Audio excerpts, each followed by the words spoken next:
아, 지금이라도 알아서 다행이다.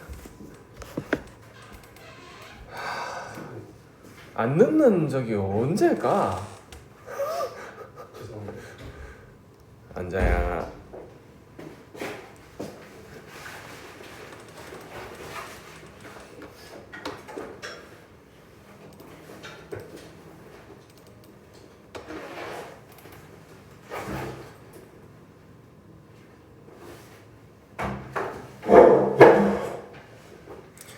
교재 73페이지입니다. 문학책 73페이지 5가 있습니다.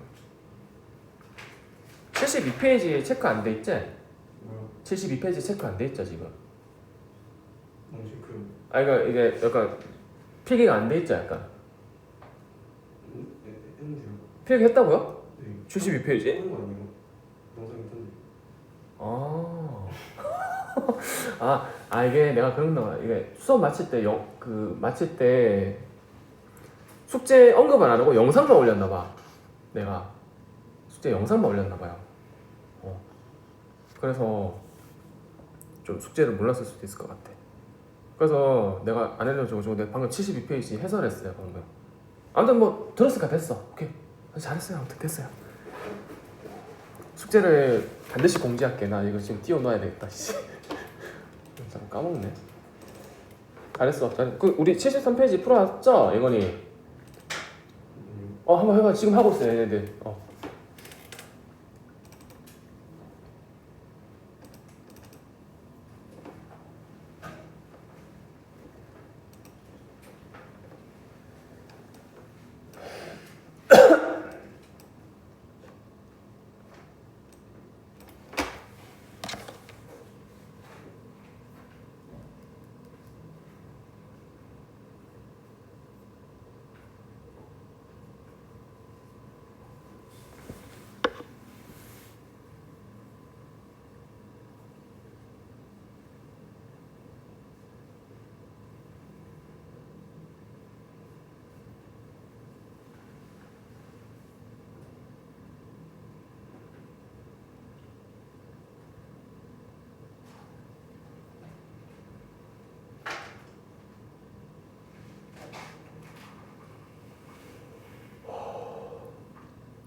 저희 시험 대비는 안 와요. 그 시험 대비는 따로 안 한다고 했잖아요. 그 내신 대비 이제 조금 인문계 간당한 그런 애들만 이제 좀 신청한 학생들에 의해서 따로 내신반 만들어서 지금 하고 있거든요. 혜진이는 딱히 인문계 가잖아요, 그쵸? 갈 성적은 잘 치러 기분 좋으니까. 성당중은 뭐 딱히 시험 범위 없잖아. 문장일자에 문장 성분 그거랑 그리고 그 토론, 그 유튜브 뭐시기 하는 거 있잖아요, 그쵸? 그거는 뭐 송선생 하는 서술형 그 외우면 되잖아. 어차피 답안 외우고 그런 거. 근데 문제는 문법이죠. 그 주어, 서술어, 목적어. 오늘 그거 할 거예요. 문장 성분. 오늘 딱 문법 진도가 문장 성분 그거예요. 네. 그래서 그 풀 거랑 문제 푸는 그 평문은 안 샀지 아직 작업서. 풀거 줄게. 자료 요구하시면 줄게.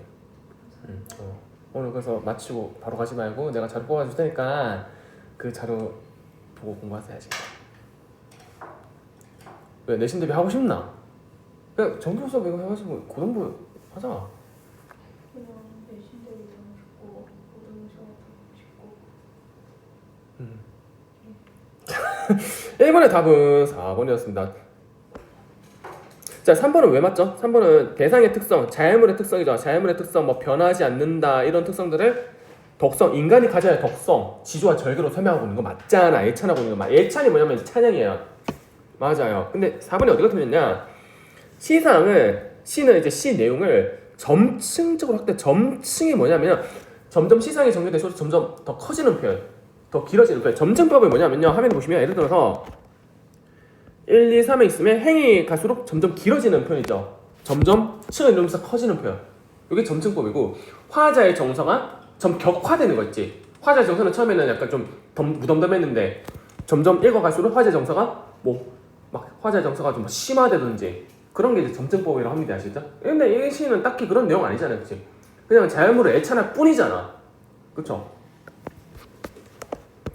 자, 이번에 A와 B의 공통적으로 사용된 시상 전개 방식은 3번이죠. 변화하는 대상들, 변덕스러운 대상들에 이어 변화하지 않는 대상 둘을 제시했다. 서로 대조시키면서 제시하는 거 맞죠?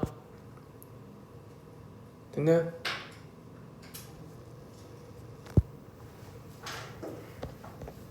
혹시 다른 선지? 예건이 다른 선지 했어요? 혜진이 다른 선지 순서 몇 번? 3번? 자, 3번에 보시면 3번은 뭐 쉽죠? 친구로 삼고 싶어 하지 않는 사람은 2번이지. 시대 흐름에 따라서 막 빠르게 변하는 사람? 변덕스러운 사람? 이 사람 싫어. 시대에 따라서 막 여부터 저부터 하는 사람, 시대 약간 이런 사람 뭐라고 하죠? 이런 사람 뭐라 했더라? 그 있었는데. 기회주의적인 사람, 상황 변화에 따라서 막 변하는 사람 있죠. 4번 문제 볼게요. 요거 좀 어렵죠? 옳지 않은 건데 답은 4번이었어요. 4번이 어디가 틀렸냐면 B 부분과 C 부분 2, 3, 4, 5년에서 중심 소재로 했던 화자의 시선, 이까지 맞아. 중심 소재가 뭐죠? B, C에서 중심 소재는 화자가 바라보는 시선은 뭐죠? 자연물들이잖아요. 그치? 자연물을 그냥 예찬하고 있을 뿐인데 뒤에서는요, 이게 틀렸어. 화자 내면을 시선으로 이동했습니까? 화자 내면 자기 스스로를 막 반성하고 성찰하고 있어요? 뒤에서? 아니잖아. 뒤에서는 무슨 내용 말하는 거예요? 그냥 달을 애찬할 뿐이잖아. 그쵸? 달을 애찬할 뿐이죠. 모든 것을 포용하는 달을 애찬할 뿐이지 뭐 뒤에서는 화자 내면으로 돌려가지고 스스로를 돌아보는 그런 내용은 아니지. 그치? 혜진이 몇 번? 4번 예건아 3번? 4번 준서 4번. 저 5번은 정답은 5번이에요. 옳지 않은 거. 밤하늘에 높이 더 있는 달은요, 많은 사람을 거느린다. 많은 사람 거느린다 뭐야? 쫄따구들, 내보다 밑에 아래 사람들은 막 거느리는 것이 아니라 많은 사람들은 뭐 한다? 밝은 빛을 비춰주는, 포용하는 거죠. 아시겠죠?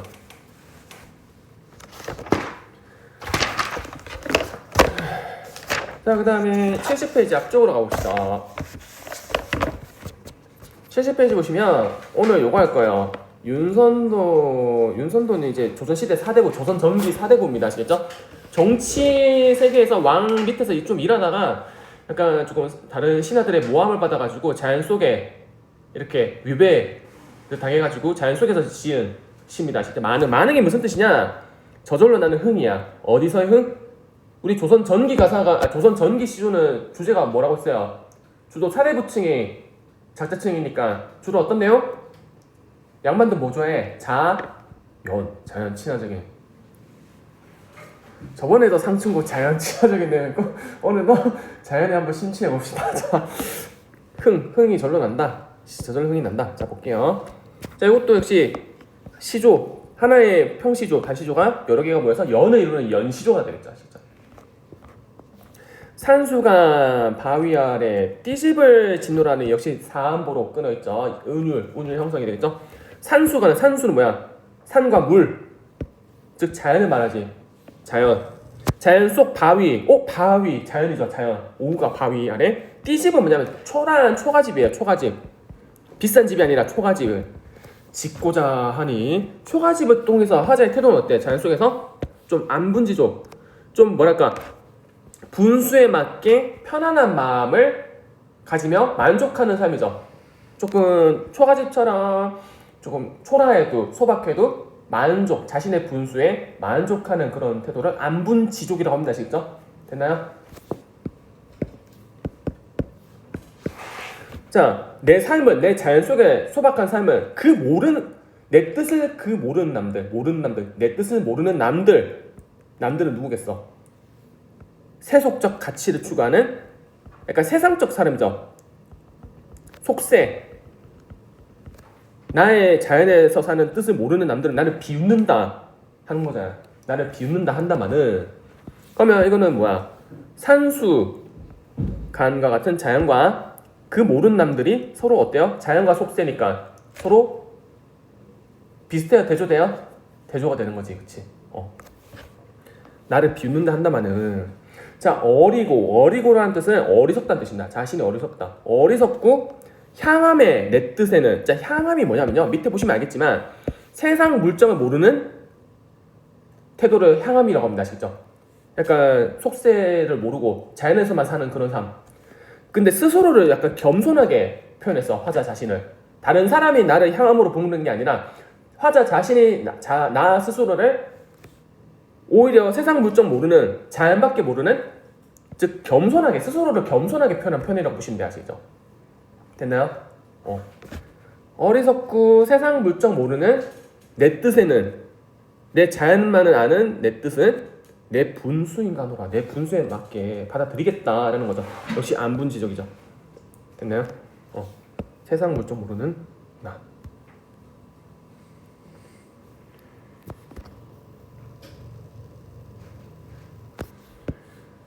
자연만 추구하는 세상, 정치 세계 관심 없어. 그런 세상 물정 모르는 내 뜻은 내 분수인가 한다. 받아들이겠다라는 거죠. 아무리 남들이 날 비웃어도 너네는 비웃어? 나는 자연 취하겠다라는 겁니다. 됐나요? 혹시 이해되셨나요? 혹시 질문 있으면 하세요. 자, 이제 이연 보겠습니다. 이수. 보리밥 풋나물을 알맞춰 먹은 후에, 자, 보리밥 풋나물은 반찬인데 조금 비싼 반찬이야, 소박한 반찬이야? 역시 소박한 반찬이죠. 이런 소박한 반찬을 먹은 후 역시 안분지족이지. 약간 만족하는 거죠. 소확행. 바위 끝 물가 동그라미. 바위 끝 물가 역시 뭐야? 자연이잖아. 화자는 자연 속에서 슬카지 실컷 놀아 놀고 싶구나 라는 뜻이에요. 자연 속에서 놀고 있다라는 겁니다. 됐나요? 자, 종장. 그 남은 연함은일은 자연 밖의 일이죠.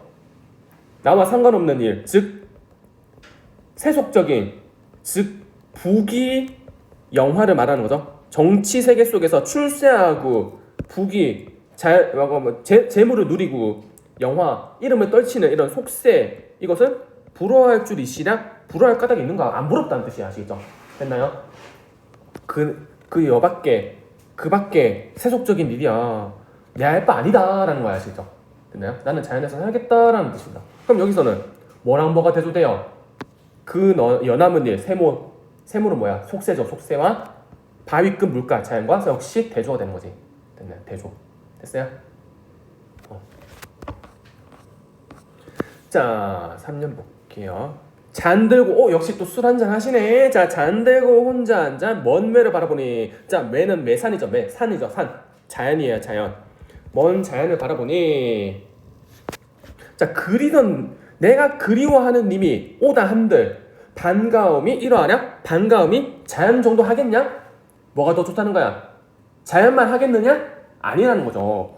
아무리 내가 그리워하는 사람이 오더라도 자연만큼 안 따라온다라는 뜻입니다. 그럼 나는 뭐가 더 좋다? 그리운 님이 더 좋다? 아니면 자연이 더 좋다? 예거나 뭐가 더 좋은 거죠? 그림. 그리운 님이 더 좋은 거야? 다시 설명할게요. 내가 먼 산을 바라보니, 자연을 바라보니, 내가 그리워하는 이미 온들, 온다 한들 반가움 정도가 이 정도겠냐, 잘만 하겠느냐라는 거잖아. 즉 자연이 더 좋다는 거지. 여기 이때 그리던 님은 바깥 세상의 사람이죠. 즉 속세와 통하는, 즉 세속적이고 인간사잖아. 인간사. 인간보다, 인간이 아무리 온다 한들, 내가 아무리 그리워하는 이미 온다 한들 이 반가움 정도가 그 왜 자연만 하겠느냐 아니라는 거죠. 약간 자연만 하겠느냐, 이거 의문용어로 표현한 건 무슨 법? 오 맞아요. 서리법. 이연에도 서리법이 쓰였죠? 불허할 까닭이 있는가, 서리법. 그쵸? 서리법. 그래서 이 3년도 외와 그리던 님이 서로 뭐 된다? 대조된다라고 보시면 되겠죠. 자, 말씀도 웃음도 아니어도 없어도, 자 누가 말씀이 없다? 자, 여기 화면에 보시면 말씀 앞에 이게 좀 생략됐어요. 자연인 산이라는 뜻이야. 산이 말씀도 웃음도 없어도 나는 산이 좋다, 못내 좋아하는구나 라는 뜻이에요. 산은 사람처럼 표현했지. 말도 없고 웃음도 없는 산이라도 나는 좋다. 즉 완전히 이 의인법을 통해서 화자의 성격은 어때요? 물화일체의 경지에 이르렀다는, 이 물화일체가 뭡니까? 자연과 물, 자연물과 자아, 화자 나 자신이 일체가 됐다. 뭐야? 하나가 됐다는 거죠. 됐나요? 완전히 신선 물화일체의 경지에 이르렀다는 거지. 됐어요? 물화일체의 경지. 산이 말씀도 웃음도 아니어도 의인법, 산을 의인화 시켰어. 그쵸? 오케이?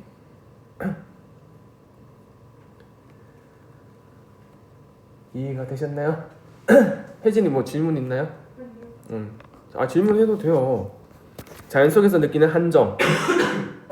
한정이는 이제 강화한 정. 자연 속에서 느끼는 한가로운 정이에요. 한가로운 정. 아시겠죠? 자, 이제 사수. 자, 누가 30보다 낫다 했느냐. 끊고 만승이 이만하냐? 이 자연만 하겠는가? 라는 뜻입니다. 이 30은요, 삼정승이라고 해서 약간 좀 높은 벼슬을 뜻해요. 누가 높은 벼슬보다,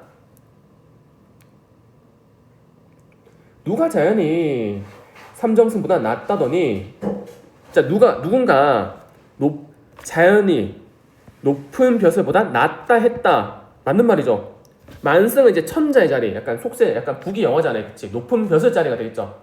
천자의 자리가 자연만 하겠느냐? 뭐가 더 좋다? 30 만승이 더 좋다? 아니면 자연이 더 좋다? 이거나 자연이 더 좋다라는 거죠. 이만 하겠는가? 아니렇다는 거죠. 이만하지 않다라는 겁니다. 지금 내가 세모친 것들은 전부 속세, 세상적인 것들이 아시겠죠? 이제 헤어든 이제 생각하니 소부허유가 야같더라. 영리하다. 야같다. 소부허유는 밑에 보시면 뭐라고 되어 있냐면 애들의 부귀영화를 마다하는 사람. 그러니까 옛날 중국에서 좀 뭐랄까 자연에 은거한 고대 중국의 한 사람이에요. 이름이야. 그러니까 자연을 취하는 그런 사람이 야같대. 이 말은 뭐야? 이 소부허유 이 사람 지만 자연을 누리는, 자연만 누렸던 소부허유 이제 보니까 야같네. 감사. 이런 뜻이 되겠죠. 무슨 말인지 알겠어요? 화자는 소부허유를 따르는 사람이 되겠지. 따른다. 이제 생각하니 소부허유, 옛날부터 자연을 흥취를 느꼈던 소부허유가 좀 야같네. 나랑 좀 같네 라는 뜻입니다. 아시겠죠? 자, 아마도 임천하는 자연 속에서 느끼는 한가한 흥치, 비길 곳, 비교할 곳이 없다. 자연이 짱이다는 뜻이에요. 아시겠죠? 됐나요? 오수. 내 성이 게으르더니, 내 천성이, 내 성격이 게으른 것을 하늘이 이미 아시고 라는 뜻입니다. 내 천성이 게으른 것을, 약간 겸손한 편이죠. 약간 속세, 세상적인 거 몰라 라는 거지. 색속적이고 속세적인 걸 모르는 것을 하늘이 이미 아시고. 자, 인간 만사를 나한테 한 일을 맡겼다 안 맡겼다? 나한테 하나의 일도 아니 맡겼다. 즉 속세 일을 아니 맡겼다는 거죠. 인간 만사, 속세, 이런 정치 자리, 정치에서의 높은 벼슬을 안이 맡기셨다. 다만 다투는 정치에서 다투는 사람 없는 이 강산을 지키라 하시도다. 하늘께서 내가 게으른 거 이미 아시고 신이 나한테 속세일 하나도 안 맡기고 오히려 자연을 지키라고 하셨도다. 약간 나는 그래서 자연을 지키겠다 이런 뜻이 되겠죠. 나는 자연이 좋다 이런 뜻입니다. 아시겠죠? 됐나요? 약간 자기 합리화하지. 아시겠죠? 합리화라기보다는 진짜 자연이 좋은 거죠. 사실 이 사람이 4번 문제 보시면 이 윤선호님이 원래 정계에서 물려난 사람이라고 했잖아. 모함을 받아가지고 원래 정치 세계 왕 밑에서 일하는 사람인데 그 자연에 유배당했다고 했잖아요. 그쵸? 강산을 지키라. 자연을 지키는 삶을 천명으로 하늘의 명령으로 여기는 그런 태도가 되겠죠.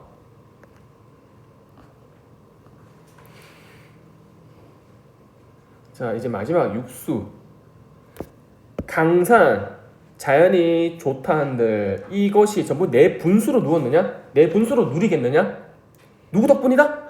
임금 은혜를 이제 더욱 알 것 같구나. 역시 또 뭐야? 임금의 은혜를 이 내가 자연 속에서 누리는 이 삶도 역시 누구 덕분이다? 임금 덕분이다. 약간 이 사람 정치 세계에 약간 미래 있는 것 같아. 임금을 약간 좀 칭송하면서 임금님 다시 저를 좀 불러 주십사. 이런 마음이 조금 내재 있는 것 같아요. 아무리 갚고자 임금의 은혜를 갚고자 해도 할 수 있는 일이 없다. 그만큼 임금의 은혜가 너무 크다라는 뜻이에요. 아시죠? 약간 이 육수에는 약간 좀 자연적인 것과는 좀 대조된 약간 유교적인 임금에 대한 충성심이 약간 정치적인 세계의 좀 미련에 대한 약간 나는 것 같아요. 아시겠죠? 은근 자연을 좋아하면서 마지막에 임금 덕분이다. 약간 정치 세계에 대한 미련이 있는 것 같아. 혹시 질문 있어요? 혜진이 없어요? 준서 괜찮아요? 자연 친화적인 시가 좀 쉬운 편이야. 이게 어느 정도 쉬운 편이에요. 자, 주제는요. 옆에 보시면 자연에 묻혀 사는 즐거움. 약간 강호 한정, 안분지조, 무라일체. 표현상의 특징 내가 다 말했습니다. 아까 하면서 세속적인 것과 자연을 서로 대비했다. 대비가 뭡니까? 서로 대조, 반대되게 이렇게 대비시켜서 주제, 즉 자연을 좋아하는 마음을 부각한다. 한문투가 없고 순 우리말의 묘미. 지금 보시면 한문도 약간 좀 있긴 하지만 거의 다 우리말이에요. 아시겠죠? 우리 한글로 썼다는 거고요. 자, 3번 하자의 안분지조.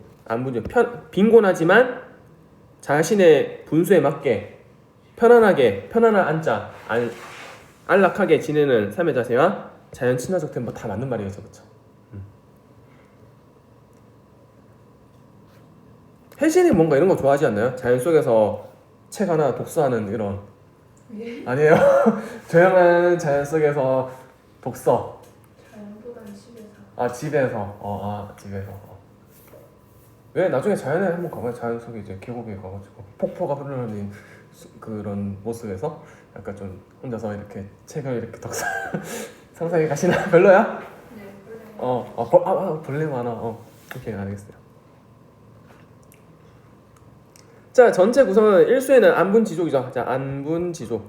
편안한, 그러니까 좀 뭔가 분수에 맞게 만족하면서 속세를 벗어나 자연에 붙여 사는 유유자적. 유유자적이 이제 속세를 떠나 조용히 지낸다는 뜻이에요. 유유자적. 자연 속에 숨어 들어간다.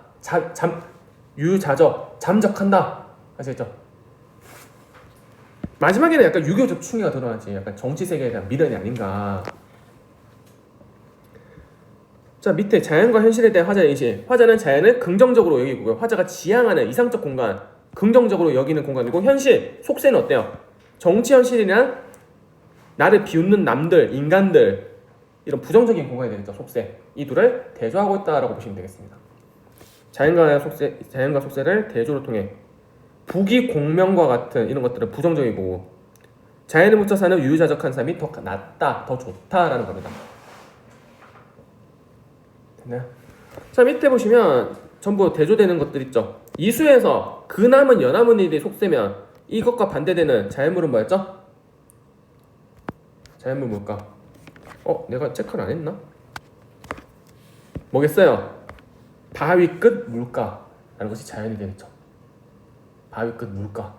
바위 끝 물가에서 실컷 뭐 하면서 노냐?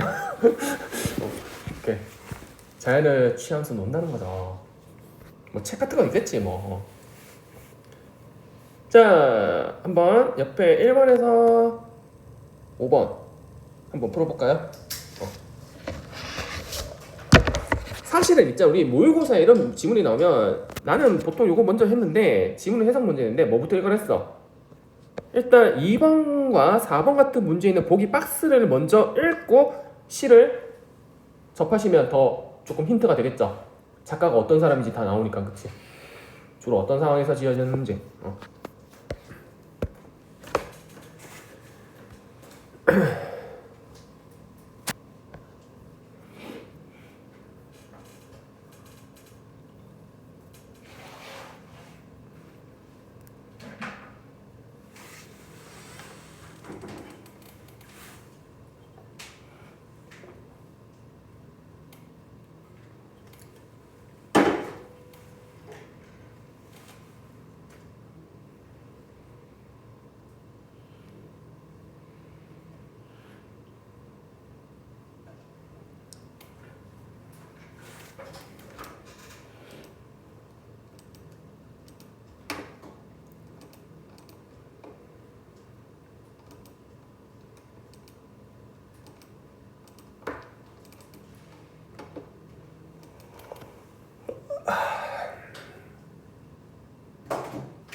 예건이 공부하고 있나?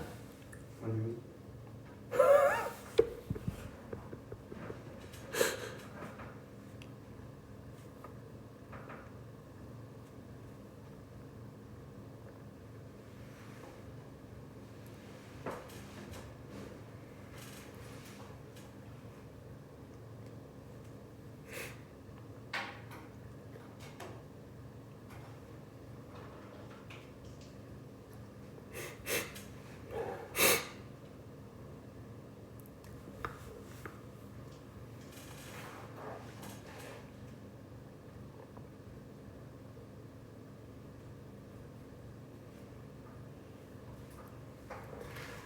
지하제 1번의 정답은 4번이었습니다. 매기시면 돼요. 청자를 듣는 사람을 설정해서 서로 문답, 질문하고 답변을 주고면 대화 형식으로 시가 전개돼요? 아니죠. 독백체죠. 독백체. 혼잣말이죠. 지 혼자 자연이 좋다 이렇게 하고 앉는 거잖아. 자, 1번은 맞죠. 규칙적인 음보를 통해서 은유를 형성하고 있다. 이거 시조는 무조건 몇 음보다? 4음보. 사례적 표현, 사리법. 의문형 형식으로 표현한 거 맞잖아. 옆에 2연에 보시면 불얼 줄이 있겠는가? 그렇죠? 그 자연물을 의인화했다. 대상에 대한 의인화 어디 썼어요? 3년에 있죠. 3년에 삼수 종장에 산이 말씀도 웃음도 없어도 나는 못내 산을 좋아하겠다. 산을 의인화했잖아요. 그치? 5번 대립적 의미 시어 맞죠? 속세를 뜻하는 시어와 자연을 뜻하는 시어가 서로 대비된다라고 했었죠? 됐나요? 그래서 5번 선지도 맞다라고 보시면 돼요. 그러면 2번에 볼게요. 2번에 보시면 이 작품의 식구 중 보기의 박스에 있는 내용을 뒷받침하기에 가장 적절한 건데요. 자, 보기 보시면 조선시대 사대부들이 선택한 작품 특징 중 하나 꼽으면 밑줄 임금과의 관계가 작품의 근거가 되고 있다는 점이다. 윤석열의 작품 또한 예외가 아닌데 그의 한시 및 국문 시가를 보면 자, 밑줄 나라를 걱정하고 임금을 그리워하는 우국충절이죠. 우국충절 국, 충, 절 나라를 위하는 충절 임금을 그리워하는 우국충절의 작품들은 물거리고 귀거래가 뭡니까? 밑에 있죠. 뭐라고 됐어요? 귀거래 맨 밑에 관직을 그만두고 고향으로 돌아간다. 자연을 노래하고 있는 작품조차도 대부분 연군지정 임금 충성이죠. 임금을 사랑하고 임금에게 충성하는 그런 내용이 있다. 이런 내용을 뜻하는 게 시구가 어디 있습니까? 5번이죠. 아무리 임금의 은혜를 갖고자 해도 할 것이 없구나. 임금 충성이죠. 5번 선지가 가장 임금에 대한 충성심이 드러나는 시어가 되겠지. 그치? 정치에 대한 미련이라고 했잖아요. 그쵸? 미련인지 아닌지 모르겠다. 아무튼 그런 경우가 있어요. 3번에 4번이죠. 가장 이질적이가 다른 것은 4번은 속세잖아. 1, 2, 3, 5번 선지는 전부 자연을 의미하잖아요. 그치? 됐어요? 자, 4번 갈게요. 자, 보기 박스 볼게요. 자, 이 작품은 작가가 고향인 전라도 해남은 이제 섬이죠. 그 전라도 제 최남단 선입니다. 해남에 응가할 때 지은 연시도다. 작가는 혼탁한 정치적 상황, 자, 정치적 상황, 속세죠. 이런 세속적이고 속세, 이런 인간 다툼으로 인해 정적들, 그 모함하는 이 적들 있죠. 정적들로부터 숱하게 탄핵과 모함을 받아. 내 말했잖아. 받아서 수십 년간 유배와 낙향, 고향으로 이렇게 고향으로 돌아가는 이런 것을 반복했다. 이런 영향으로 작가는 은둔의 삶. 자, 은둔은 어디서 숨어 들어간다? 은둔자. 자연 속에서의 삶이죠. 자연 속에서의 은둔 삶을 추구하면서 순 우리말을 잘 살린 작품. 이게 바로 지금 봤던 그 만흥이 되겠죠. 자, 1번은 작가가 은둔하면서 살아가는 모습은 은둔하면서 살아가는 모습. 보기 두 번째 줄, 밑에서 두 번째 줄에 띠집, 초라한 초가집과 소박한 반찬에서 알 수 있다. 그죠? 지금 띠집과 보리밥 풋나물은 자연의 소박한 생활을 드러내는 거잖아. 1번 선지 맞잖아요. 됐나요? 2번은요. 남들. 자, 남들이라는 단어가 있어요. 일수 있죠. 옆에 시 일수. 1년에 중장에 보시면 그 모든 남들은 나를 비웃는다 한다. 이때 남들은 작가를 탄핵하고 모함했던 정적들이 될 수가 있겠지. 나를 비웃는 자들, 다른 사람들 속세. 그쵸? 맞는 선지가 되겠죠. 정적들 여기 있죠. 탄핵과 모함을 받은 정적들 선연결. 이 보기의 내용과 짝도 이루고 본문 내용과도 맞아 떨어져야 됩니다. 아시겠죠? 이런 문제 풀 때 아시겠죠? 3번 작가가 유배와 낙향을 반복해가지고 세상 물정이 스스로 어두워져 향한 같은 존재가 되었다고 말했습니까? 아까 향하면 뭐랬어요? 스스로를 세상 물정이 어둡다고 스스로를 그냥 지 스스로 그냥 자발적으로 겸손하게 표현한다고 했잖아요. 그치? 유배와 낙향을 반복했기 때문이가 아니라 그냥 스스로 자신을 겸손하게 일컫는 것을 향함이라고 표현한 거지. 자기 스스로를 향함 같은 존재다. 그래서 3번이 정답이 되는 거죠.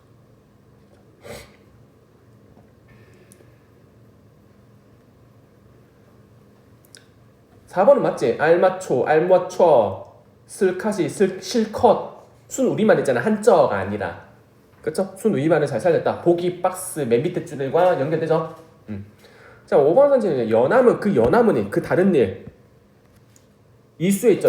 이수의 종장에 이거 속세 부귀영화와 같은 나랑 상관없는 그 연암은 일은 당시 혼란한 정치 상황과 연관된다. 그쵸? 그 정치적인 속세적인 상황 부러울 줄이 있으랴? 부러울 줄이 있으랴? 이런 거다. 이수에 보시면 안 부럽다. 이거 나랑 알 바 아니다. 아시겠죠?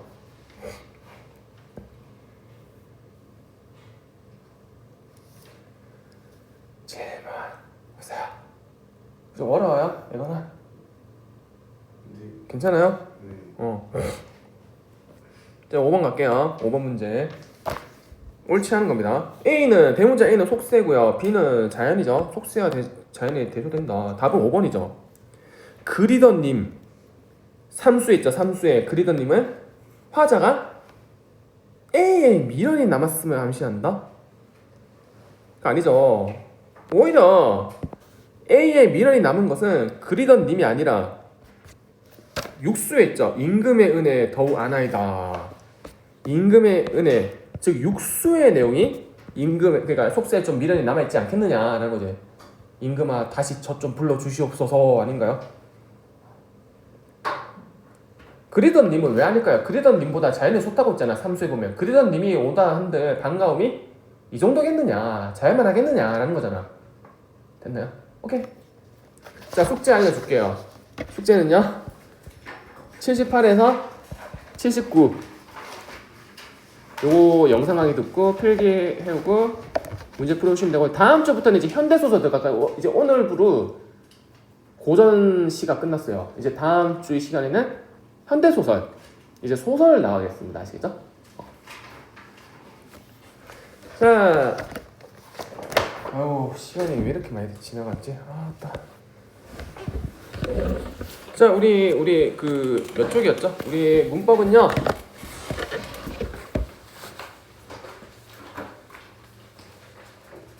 그 수능 기출 문제를 한번 영상 강의 저번 시간에 테스트 했던 거 있잖아. 84, 85. 84, 85 제가 조금 부랴부랴 영상 강의도 좀 찍었는데 한번 봤어요? 대본이? 어.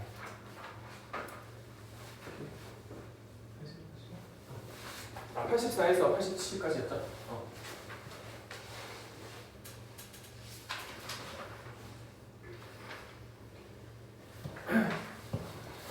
자, 오늘은 새로운 내용 들어갈게요. 자, 오늘은요 102쪽입니다. 102쪽이야. 오늘 어제부로 품사 끝났고요. 오늘은 문장 102쪽 앞에 봐봐요. 뭐라고 됐죠? 문장이라고 됐죠. 이제 우리 단어 끝났고 문장 표현과 다양한 문법적 표현 이어진 문장, 아는 문장, 문장 단위.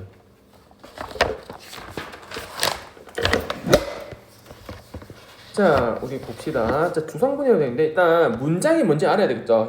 102페이지 보시면 문장은 뭐다?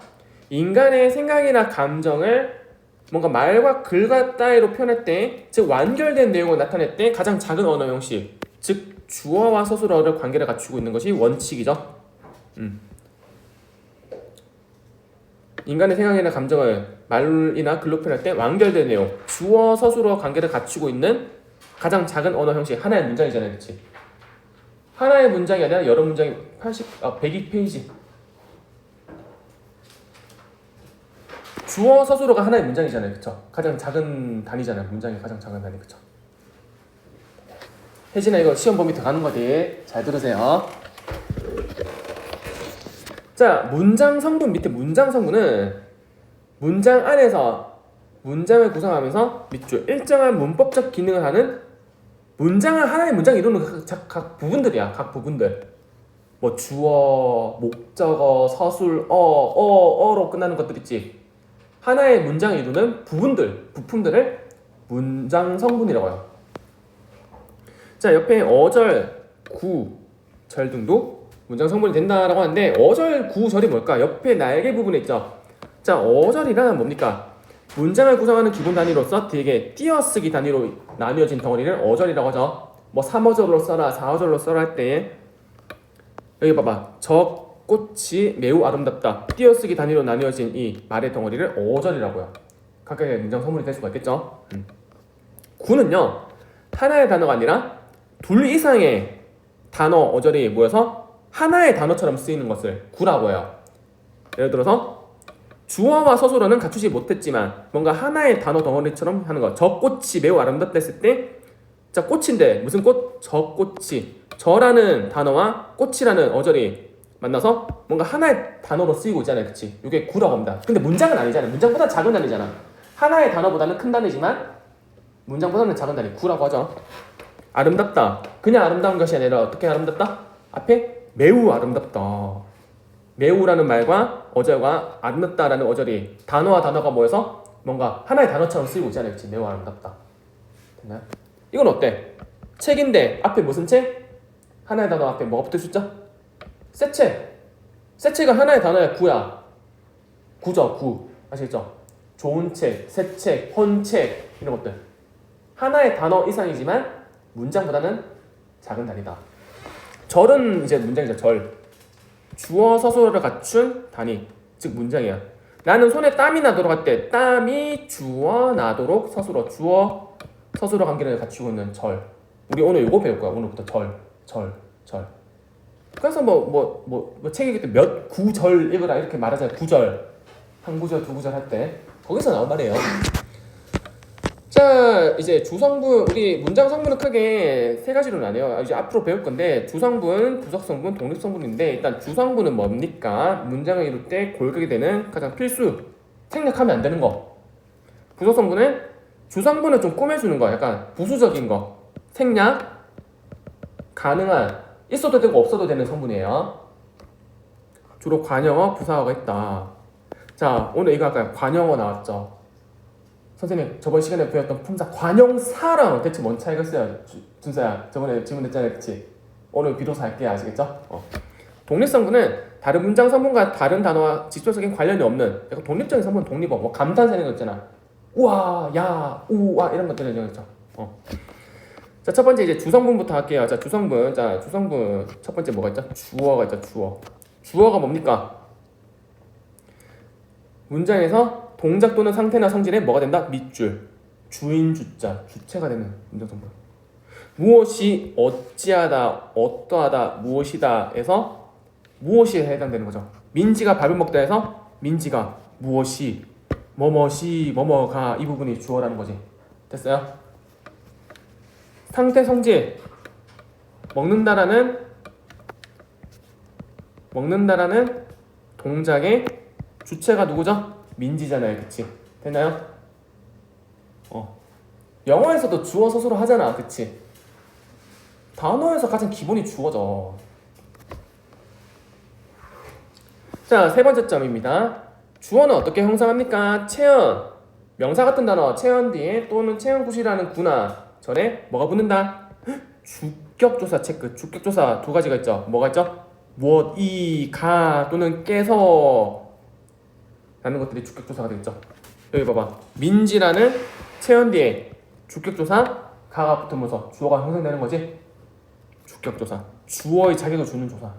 아시겠죠? 동생이 아버지께서 이거 뭘까? 우리 학교에서 우선 제시했다. 이때에서도 주격조사인데요.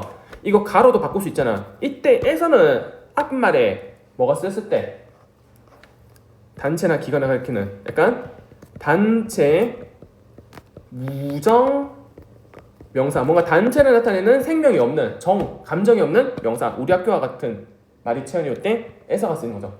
우리 학교가 우승했다 대신에 우리 학교에서 개최했다, 우리 학교에서 우승했다, 이렇게 되겠죠. 이때에서는 주격조사입니다. 부사격조사 아니에요. 아시겠죠? 부사격조사에서도 있거든요.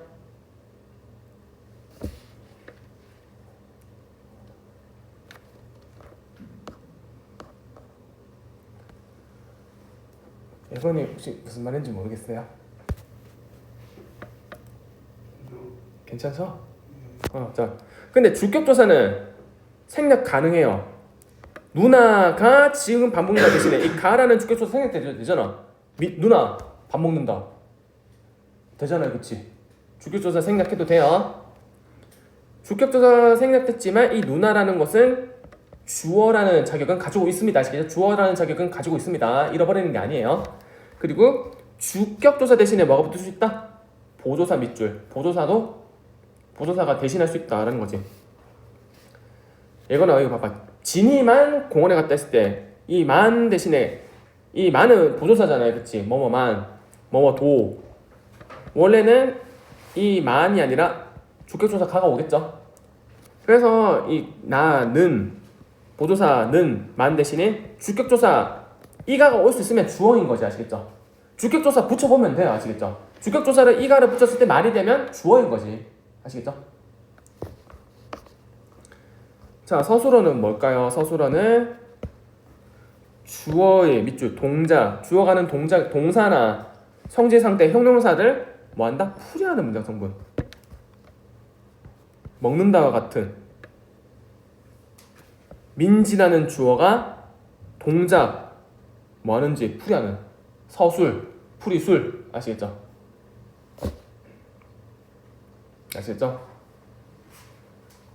그래서 무엇이 어찌하다, 어떠하다, 무엇이다 해서 얘들이 서술어 자리가 되는 거지. 어찌하다는 동사고, 어떠하다는 형용사, 무엇이다는 책상이다, 체험 플러스 서술격 조사가 되겠죠? 됐나요? 자, 근데 마지막 점에 보시면 이 서술은요, 문장의 주어, 목적어, 보어, 필수 부사. 필수적 부사가 뭐냐면요, 이거 나중에 말할게요. 필수 부사를 결정하기 때문에 라는 말은, 이 말은 즉 문장에서 필요한 문장 구조를 결정하는 데 있어서 중요한 역할을 한다. 서술어가 앞말에 서술어 앞에 문장 주어가 필요한지, 목적어가 필요한지, 부어가 필요한지, 부사가 필요한지 문장 구조를 결정하는데 서술어가 중요한 역할을 한다는 거지. 이게 무슨 말일까요? 자, 옆에 서술어 자릿수라는 거 한번 볼게요. 예거나 그거 다 좀 이따 하시고요. 좀 이따 하시고 좀 집중하세요. 예거나 자, 서술어 자릿수란, 자, 서술어가 앞에 요구하는 최소한의 문장 성분의 수를 서술어 자릿수라고 해요. 자, 예를 들어서 자, 한 자리 서술어, 두 자리 서술어, 세 자리 서술어가 있는데, 자, 한 자리 서술어 같은 경우는 앞에 서술어 앞에 뭐만 있어도 된다? 주어만 있으면 되는 경우지. 예를 들어서 영희는 학생이다 할 때, 자, 영희는 학생이다 할 때 서술어 어디예요, 혜진아? 영희가 서술어야, 학생이다가 서술어야? 학생이다가 서술어인데, 이 학생이다라는 서술어는 앞에 영희는이라는 주어 문장 성분 하나만 필요하잖아요, 그치? 하나만 있으면 되잖아요, 그쵸? 그러면 이때 학생이다는 몇 자리다? 앞에 한 자리 하나만 필요하니까 한 자리 서술어가 되는 거지. 아시겠죠? 이게 서술어 자릿수라고 해요. 자, 두 자리 서술어는요, 주어뿐만 아니라 목적어나 보어, 부사어 하나 더 필요한 거, 앞에 두 개를 원하는 서술어를 두 자리 서술어라고 해요. 예를 들어서 그는 책을 읽는다 해서 읽는다 서술어죠. 이 읽는다라는 서술어는 앞에 그는이라는 주어뿐만 아니라 책을이라는 목적어도 필요로 하잖아요, 그치? 반드시 앞에 서술어 앞에 두 개의 문장 성분이 필요하다 하잖아. 이거는 몇 자리 서술어야? 읽는다는 두 자리 서술어가 되겠죠. 서술어가 무엇인지에 따라서 문장 성분이 몇 개가 필요한지 결정하는 요소가 되잖아요, 그치? 그래서 서술어가 그만큼 문장 성분을 구조 결정짓는 중요한 역할을 한다라고 보시면 되겠습니다. 아시겠죠? 세 자리 서술어도 있다. 특히 보내다 있죠. 보내다. 방향성. 누가 어디로 보내다 할 때, 편지를 보내다, 선물을 보내다 할 때 보내다는 몇 자리 서술어야? 예거나 몇 자리 서술어예요? 진우가 주어, 수지에게 부사어, 편지를 목적어. 앞에 세 개의 문장 성분을 필요로 하는 세 자리 서술어가 되는 거죠. 아시겠죠? 됐나요? 오케이. 됐어요. 이제 밑에 목적어 가겠습니다. 목적어는 뭐죠? 서술어가 나타내는 동작이나 행동의 밑줄, 자 대상이 되는 행동이나 동작의 대상이 되는 문장 성분으로 서술어가 타동사일 때 나타난다. 타동사가 뭘까요? 타동사란 적어주세요. 서술어 앞에 반드시 뭘 필요한다? 서술어 앞에 목적어를 반드시 필요로 하는 동사를 타동사라고 해요. 타동사의 반대말 있죠. 자동사. 예거나 자동사는 앞에 목적어가 필요로 있다 없다? 목적어를 필요로 하지 않는 동사를 자동사라고 합니다. 아시죠? 됐나요?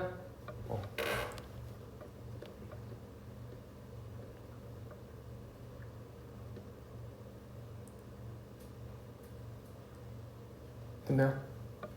혜진아, 그 아까 화면에 보시면 민지가 밥을 먹는다 이제 먹는다. 이거 동사잖아. 서술어이자 동사죠. 이거 타동사야, 자동사야 앞에.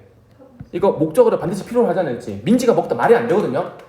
무엇을 먹는지 목적어를 반드시 필요로 하는 동사, 먹는다는 타동사가 되겠지. 아시죠? 그러면 이거는 뭐야? 아기가 잔다. 이 잔다는 무슨 동사? 타동사, 자동사? 앞에 목적어 필요 없어. 이거나 자동사가 되겠죠. 오케이?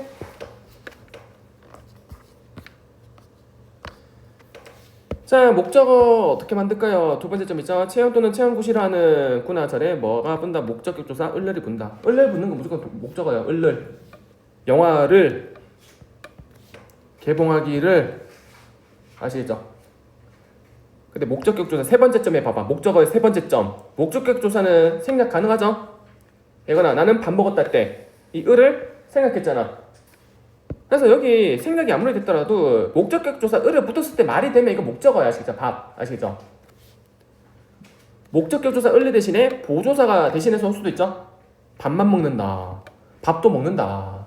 밥은 먹는다. 그래서 이 보조사 혜진아, 이 밥도라는 말이 무슨 문장 성분인지 좀 헷갈릴 때 이 도라는 조사 대신에 을르를 한번 넣어봤을 때 말이 되면 목적어인 거지. 밥을 목적격 조사 넣었을 때 말이 돼. 그러면 밥은 목적어인 거죠. 됐죠? 헷갈리면 그 격조사 넣어봤을 때 어색하지 않으면 바로 그거예요. 아시겠죠? 자, 이제 보어 가겠습니다. 보어는 한마디로 말할게요. 서술어 되다 아니다 바로 앞에 있는 게 보어야. 서술어 되다 아니다 바로 앞에 있는 문장 성분이 보어야. 아시겠죠? 자, 밑에 보자. 그 사람은 예시 있죠? 그 사람은 가수가 아니다. 되다 아니다 바로 앞에 있는 가수가가 뭐죠? 이 가수가 이거 주어 아닙니다. 이거 보어입니다. 아시겠죠? 예거나 그러면 이때 가수가 할 때 가는 주격조사야 복격조사야? 복격조사가 되겠죠? 주어의 자격이 아니지. 이거 보어죠? 되셨나요? 물이 얼음이 되었다 할 때 이 되었다도 역시 되었다 앞에 있는 바로 얼음이라는 것이 보어가 되겠죠. 얼음이 할 때 주어 아닙니다. 보어입니다. 아시겠죠? 요건 쉽죠? 보어는 되다 아니다 바로 앞에 있는 게 무조건 보어야. 됐다 된다 이런 거 바로 앞에 있는 거.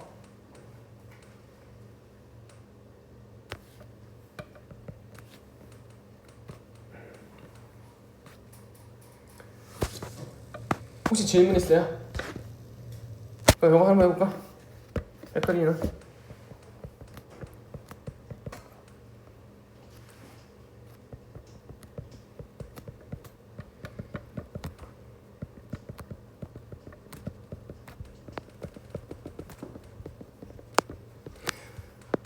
자, 준수야, 민지가 문장 성분 뭐예요? 맨 앞에 있는 거? 응.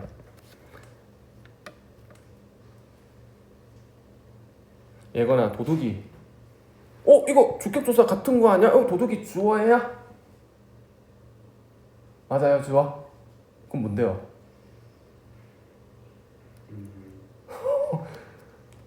준사야 뭐야? 되다 아니다 앞에 있는 거잖아. 이 아닌도 아니다잖아. 아니다가 기본형이고 아니는 활용형이잖아요, 그렇지? 도둑이는 보호가 됐고 아닌 사람 할 때 이 아니는요 나중에 하겠지만 관형어입니다. 관형어 뒤에 사람이라는 체언을 꾸며주는 관형어. 사람을 목적어 잡았다 서술어가 되겠죠. 자 이제 넘길게요. 그 옆에 103페이지 그냥 숙제로 하시면 돼요. 103페이지 요거 지금 풀 시간이 없어가지고. 그리고 104, 105 104, 105도 104, 105 혜진아 이거 시험 범위니까 열심히 해야겠죠. 세블리도 같은 교과서니까 시험 범위 나올 수 있어요. 지금 하는 거. 자 이제 106페이지 갈게요. 106페이지 하고 마칠게요. 106 이제 주성분 끝났고 이제 부속성분이 나오죠. 부속성분은 뭡니까? 주성분을 꾸며주는 필수적이지 않은 거 필수 X 없어도 되는 성분을 부속성분이라고 하죠. 부속성분은 특유의 관형어랑 부사어로 나뉩니다. 드디어 나왔다. 관형어, 관용사, 부사 저번 시간에 했죠. 자, 관형어는 뭘 꾸며준다? 진하게 박으십시오. 자, 체언을 꾸며줘. 뒤에 체언, 명사 같은 단어를 꾸며주는 게 관형어입니다. 자, 근데요. 관형어를 만드는 방법이 하나, 둘, 세 가지가 있습니다. 자, 첫 번째, 관용사. 저번 시간에 했던 단어, 품사 그 자체 관용사가 즉 관형어가 될 수가 있다는 거죠. 우리 관형사 예를 들면 뭐가 있어요? 그는 헌 신발, 새 신발 또는 모든 신발의 때 헌, 새, 모든이 관형사로서 즉 관형어의 역할. 관형사랑 관형어는 공통점은 일단 체언을 꾸미는 건 공통점이야. 아시겠죠? 근데 우리 관형어는요. 무슨 단위야? 우리 지금 뭐 하고 있죠? 단어 하고 있어. 문장 하고 있어. 문장 성분. 문장 단위예요. 문장 성분.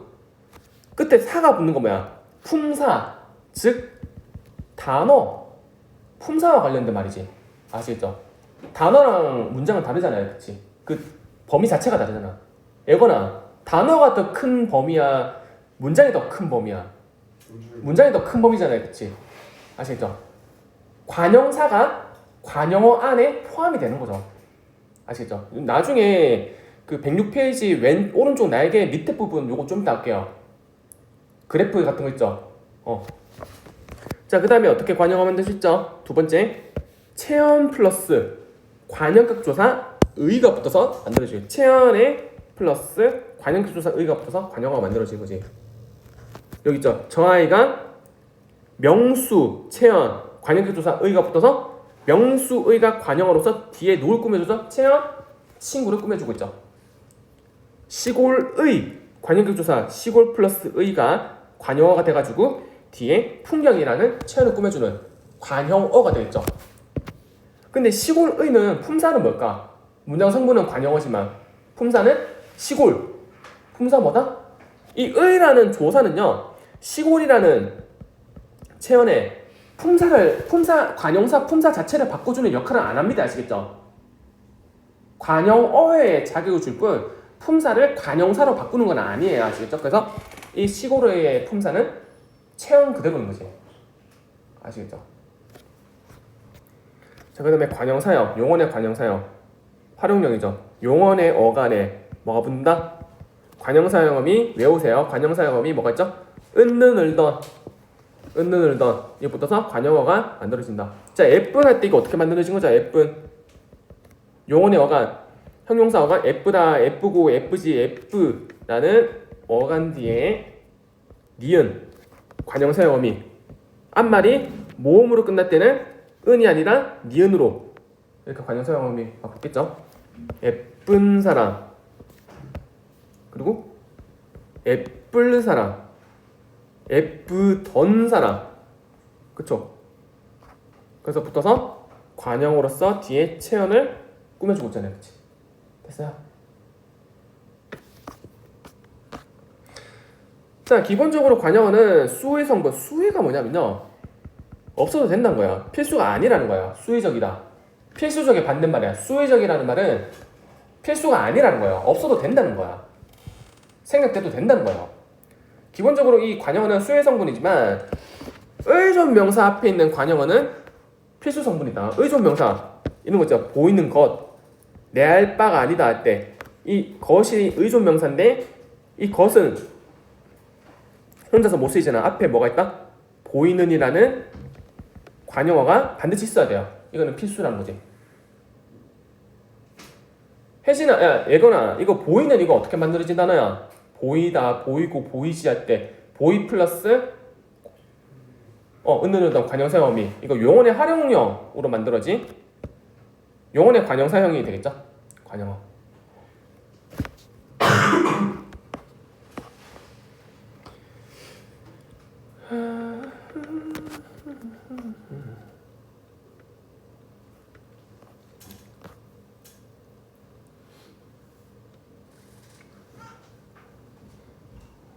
관형어는 뒤에 오는 체험과 구를 이루어 하나의 문장 성분으로 사용한다. 자, 가난한 생활할 때 가난한 생활이가 하나의 주어잖아요, 그치?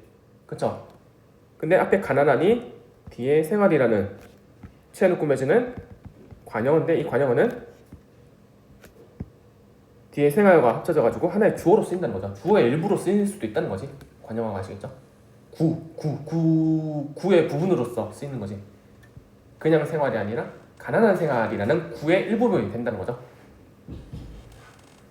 그 이까지는 시험에 안 나와요. 이거 막 시험에 이건 묻진 않아요. 성당 중에서는 지금 중학교에서 이거. 자, 부사어는요.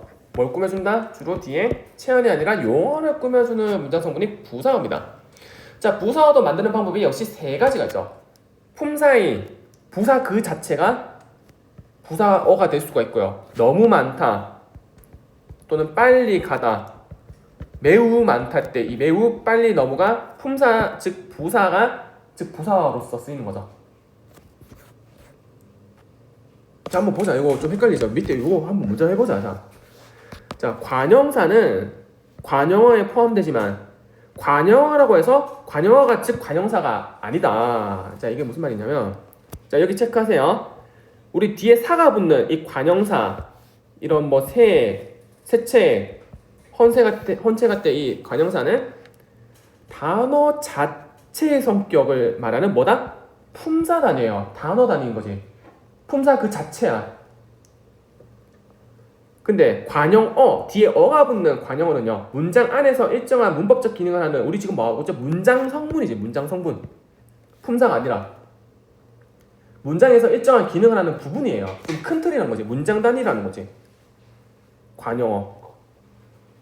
그래서 관형어를 만드는 방법 세 가지라고 했잖아. 관형사 자체가 관형어가 될 수 있고, 체험 플러스 의가 관형어로 만들 수 있고, 용언의 관형사형. 자, 관형사 예를 들면 뭐가 있어요? 세헌 있죠? 세헌. 예거나 세헌은 품사는 뭐예요? 즉 관형사잖아. 품사 그 자체, 품사 관형사 그 자체가 관형어가 되는 경우. 문장 성분은 뭐죠? 세헌은 문장 성분은 우리 지금 뭐 하고 있죠? 전부 관형어 안에 포함되잖아. 그 그래프 보면 전부 이거 다 관형어잖아요, 그렇지? 관형어가 되겠죠? 자, 근데 체험 플러스 의로 만들어진 관형어, 예를 들면 이거 있죠? 민지의 가방 할 때 민지 플러스 의잖아요, 그렇지? 자, 민지의 가방은 일단 문장 성분은 뭡니까? 문장 성분. 문장 성분은 어디에 속하죠? 관형어잖아. 우리 지금 여기 관형어하고 있잖아, 관형어. 근데 품사는 뭘까요? 여기서 이 관형격투사 의는요, 앞말 체언에 민지 체언이잖아, 명사잖아. 이 명사에 잠시 관형어의 기능을 하게 해줄 뿐 품사를 관형사로 아예 바꿔주는 기능은 안 해요. 아시겠죠? 그러면 그 준서야, 민지의는 품사는 뭐예요? 그대로. 맞아요. 명사가 되겠죠. 이 민지의와 같은 경우는 문장 성분과 품사가 서로 일치한다 안 한다? 일치하지 않는다는 거지. 반면에 세헌은요, 세체 헌체가 때 얘는 문장 성분과 품사가 서로 일치하는 경우가 되겠죠. 자, 마지막 용언의 관형사형. 예를 들면 이거 있었죠. 먹다, 먹고, 먹지, 먹는 데서 용언의 어간 뒤에 관형사형 어미죠. 조사가 아니라 관형사형 어미가 붙어가지고 이 먹은이 뒤에 체온을 꾸며주는 역할을 하게 잠시 그 역할을 하게 됐다는 거잖아요. 그치? 관용어 역할을 받은 거잖아. 그러면 혜진아, 이 먹은은 문장 성분은 뭐예요? 먹은 동사. 문장 성분은 우리 지금 관용어잖아요. 이 전부 얘 전부 관용어에 속하잖아요. 그치? 관용어잖아. 관용어 역할 하죠. 품사는 뭐겠어? 다시 말해야겠지만 이 관형사형 어미 은는을 던도요. 앞말 먹이라는 동사에 잠시 관형어의 역할을 하게 해줄 뿐 품사 자체를 관형사로 바꾸는 건 아니에요. 아시겠죠? 그래서 이 먹은 같은 관형사형 어미 이 형태의 먹은은 품사는 뭐다? 동사 그대로 동사인 거지. 먹 그대로 아시겠죠? 됐나요? 이 경우도 역시 문장 성분과 품사가 서로 일치하지 않는 경우다라고 보시면 됩니다. 그래서 다시 말해서 관형사는 모든 관형사는 관용어다. 맞는 말 참이야 거짓이야 준서야. 모든 관형사는 관용어에 해당한다. 참이야 거짓이에요. 근데 이거는 모든 관용어는 관형사다. 참이야 거짓이야. 아시겠죠? 모든 관용어는 관형사뿐만 아니라 체형 플러스 의 형태도 있고 용언의 관형사형 형태도 있다는 거잖아요. 그치? 됐나요? 아 조금 많이 헷갈리죠? 그래서 단위가 중요해. 문장 성분 단위인지 문장 단위인지 단어 단위인지.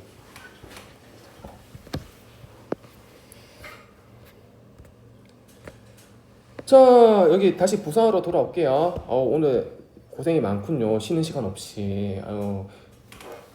고생이 많습니다. 자, 체험 플러스 부사격 조사. 체험 플러스 부사격 조사가 되게 많아요. 에서, 에게, 라고, 와, 과. 부산에서 서울로, 서울에서 민지에게 뭔가 방향성을 나타내는 그런 조사들 있지. 뭐뭐에게, 뭐뭐으로, 뭐뭐에서.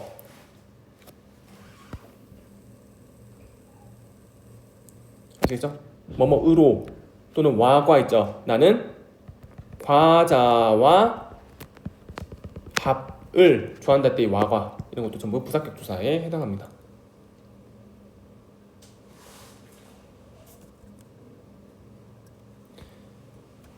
학교에 갔는다 할 때 이 체험 플러스 부사격 조사가 붙음으로 해서 학교에가 부사어 역할을 잠시 맡는 거지. 품사는 부사가 아니죠. 이 학교는 명사인 거지. 품사는. 그래서 뒤에 같다라는 용언을 수식하는 경우가 되겠죠. 자, 그 다음에 용언의 부사형 활용형이죠. 용언의 어간 플러스 부사형 어미 개 또는 도록이 있어요. 시간이 빠르다, 빠르고 빠르지, 빠르게 할 때 어간 뒤에 개라는 부사형 어미 또 도록도 있죠. 빠르도록 지나갔다, 빠르게 지나갔다 할 때 이 부사형 어미 개 도록이 앞말 빠르 형용사에 잠시 부사어의 역할을 잠시 주는 거지. 품사를 직접 부사로 바꾸는 게 아니라. 그럼 이때 빠르게는 품사는 뭐죠? 빠르 형용사 그대로잖아요. 그치? 문장 성분은 뭐죠? 부사어인 거지. 아시겠죠? 자, 근데 밑에 점에 주로 부사어는 용어를 꾸며주지만 용어뿐만 아니라 관용어도 꾸며줄 수도 있고 지와 똑같은 부사어가 부사어를 꾸며줄 수도 있고 때로는 문장 전체를 꾸며줄 수도 있다고요. 우리 저번 시간에 부사 했잖아. 부사는 다 꾸며줄 수 있다고요. 자, 부사어는 크게 세 가지로 나뉘죠. 뭐 이래 나누는지. 성분 부사어, 문장 부사어, 접속 부사어. 자, 성분 부사어는 문장 속에 특정 성분, 즉 단어로 꾸미는 부사어를 성분 부사어라고 해요. 문장이 아니라 단어 단위. 참 좋아한다 때 참 뒤에 좋아한다라는 단어로 꾸미고 있잖아. 매우 새롭다, 매우 빨리. 전부 내가 비추신 것들은 전부 특정 성분을 꾸미고 있잖아. 문장이 아니라 단어 단위로 꾸미고 있는 거다. 성분 부사어. 성분 어떤 성질 상태. 참 매우 아주는 뭔가 정도를 뜻하잖아. 어떤 성분이잖아요. 그치? 빨리 매우 이런 것들. 자, 문장 부사어는 단어로 꾸미는 것이 아니라 뒤에 문장 전체 문장 자체를 꾸며요. 자, 과연 그의 말이 맞았구나 할 때 과연은 그를 꾸미는 거예요? 아니면은 그의 말이 맞았다는 문장 자체를 꾸미는 거야. 이때 과연은 뒤에 문장 자체 그의 말이 맞다라는 사실 문장 자체를 다 꾸미는 거잖아요. 그치? 또는 혹시를 만들 혹시 그가 도둑질 했겠느냐 이런 것도 전부 문장 부사가 되겠죠. 됐나요? 좀 내가 빠른가? 괜찮아요? 좀 이해가 되셨는지. 접속 부사는요. 접속은 뭐야? 단어와 단어를 이어주는 역할. 너 그리고 나 할 때 이때 그리고 그러나 그래서 그러므로 이런 말들 있지. 단어와 단어를 이어주는. 그리고 앞에 있는 문장과 뒤에 있는 문장을 서로 이어주는 접속, 이어주다. 아시겠죠? 근데 밑에 뭐라고 나와있죠? 필수적 부사어 또는 필수 부사어로 가는데 아까 우리 지금 하는 부사어는 주성분이야 부속성분이야? 부속성분이잖아요, 그쵸? 부속성분은 필수가 아니라고 했잖아요, 이제 생략해도 된다고 했잖아요. 근데 부사어 중에서 몇몇의 부사어는 생략하면 안 되는 것들이 있어요. 이런 거지. 나는 그를 우상으로 삼았다 할 때, 서수로 삼았다가 왔을 때 의로는 뭐야? 어떻게 만들어진 거예요? 우상이라는 체험 플러스 의로, 부사격 조사로 만들어진 부사어잖아요, 그치? 근데 이거 생각하면 돼, 안 돼? 해볼까? 나는 그를 삼았다. 말이 돼, 안 돼? 절대 안 되지. 생각하면 안 되는 부사가 되겠죠. 이 모자는 나에게 잘 어울린다 할 때 나에게는 뭐야? 나 플러스 부사격 조사 에게가 붙은 부사어잖아요, 그치? 이거 생각해볼까? 이 모자는 잘 어울린다. 의미가 뭔가 말이 맞는 것 같지만 의미가 불완전해요. 누구에 어울린다라는 서술어 자체는 누구한테 어울리는지 누구가 중요한 거지. 아시겠죠? 그래서 나에게라는 부사어는 그럼 이건 어때요? 물이 얼음으로 이거 말하면 좀 헷갈리는데 이거 괜히 말했나? 물이 얼음으로 되었다 했대. 이거 얼음으로 으로 부사격 조사가 붙었으니까 부사어지만 생략하면 안 되는 필수 부사어가 되겠죠. 선생님 근데 되다 아니다 바로 앞에 있는 거 뭐라 했어요? 보호라고 했잖아요. 이게 어떻게 부사어예요? 라고 이렇게 말을 할 수도 있겠죠. 여기서는 좀 의견이 좀 그 문법적인 의견이 좀 갈리는데 이때 으로는 부사격 조사가 쓰였으니까 부사어라고 보는 견해도 있어요. 근데 되다 아니다 앞에 쓰였으니까 보호라고 보는 견해도 있는데 근데 만약에 이 복격 조사가 쓰였으면 보호인 거지. 근데 복격 조사가 아니잖아요. 이때는 필수 부사격 조사 으로가 붙었으니까 부사어로 보는 거죠. 이거 괜히 말했지. 아무튼 너무 헷갈려. 아무튼 그렇다는 아무튼 자 독립성분은요 다른 문장 성분과 직접적인 관련이 없는 거죠. 뭐 예를 들어서 감탄사, 품사, 감탄사 그 자체가 독립어가 되는 거지. 우와 이런 것들 있죠. 그리고 독립어를 만드는 두 가지 방법 뭐죠? 두 번째 방법은 체언 뒤에 무슨 격조사? 호격조사. 호격조사는 부를 때 쓰는 말 있죠. 뭐뭐야, 예건아, 시우야, 오 청춘이여 할 때 호격할 때 호가 부를 호자야. 호명하다 할 때 그 호자입니다. 아시겠죠? 그럼 나 여기서 문제 하나 낼게.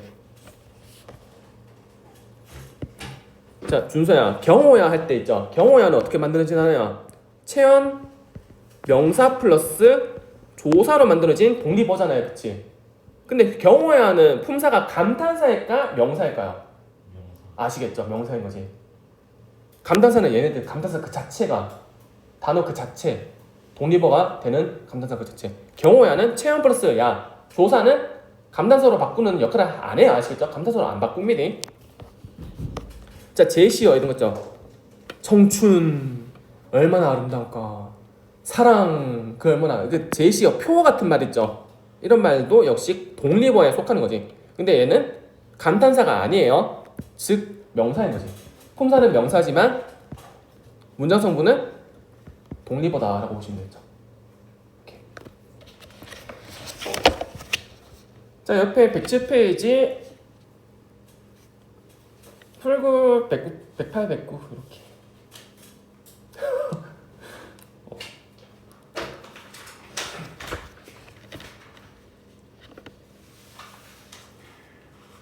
좀 부담스럽나? 좀 맞나요? 내신 대비도 해야 되고